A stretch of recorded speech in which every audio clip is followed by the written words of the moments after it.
Alors voyons dans un premier temps la liste des contacts qu'on importe sur le produit. Donc chaque ligne correspond à un contact importé directement sur le produit. On a comme information par exemple que la personne est un manager, que la personne est un directeur, que la personne vient du secteur des achats ou du commercial ou du marketing. On a aussi réussi à définir une probabilité que la personne a de répondre positivement ou une probabilité que la personne a de bouncer.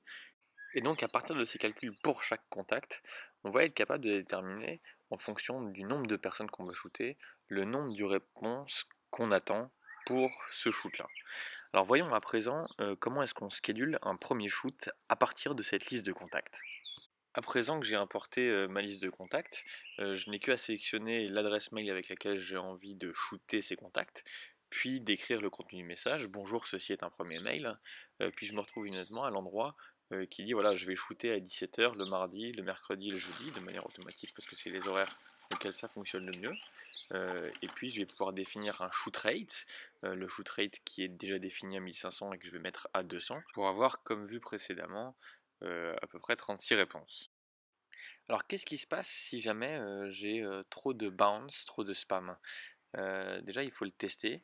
euh, et donc on a mis en place une procédure automatique qui teste avant chaque shoot si ce mail va tomber en spam ou non. Et alors comment est-ce que ça fonctionne? Imaginons que là pour ce shoot là, donc j'ai 4,35%, 34% de bounce. Donc c'est un warning, donc le CSM reçoit automatiquement un warning, mais le shoot part quand même. Et si le shoot dépasse le 7% de taux de bounce, alors le shoot est carrément unscheduled, donc là pour 9,67%, le shoot n'a pas eu lieu. Alors ce qui est vraiment intéressant finalement, c'est de pouvoir conjuguer différents shoots les uns avec les autres, c'est la pipeline. Donc là on a trois shoots qui s'affichent, le 1, le 2 et le 3. Et donc là on va revenir au premier shoot, qui est donc un shoot où il y a 196 personnes qui ont été shootées pour 2,04 taux de bounce, qui est le premier message, où on voit bonjour first name, attribué au first name, qui est donc personnalisé. Et maintenant, je vais afficher le second shoot. Le second shoot qui est bonjour first name. Voilà, je vous ai déjà contacté il y a une semaine et avec le last message qui s'affiche dernièrement pour simuler que c'est une réponse d'un message.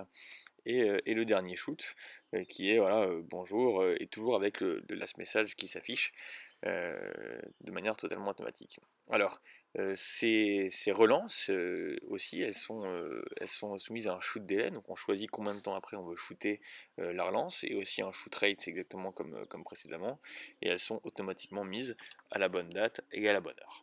Alors qu'est-ce qui se passe si la personne répond de manière automatique, je suis en vacances, je reviens le 14 juillet, bah, elle va être automatiquement transférée dans une autre pipeline qui va commencer pour elle le 15 juillet et qui va dire voilà, j'espère que vous avez passé de bonnes vacances et qui est prêt du coup va suivre le pipeline normal.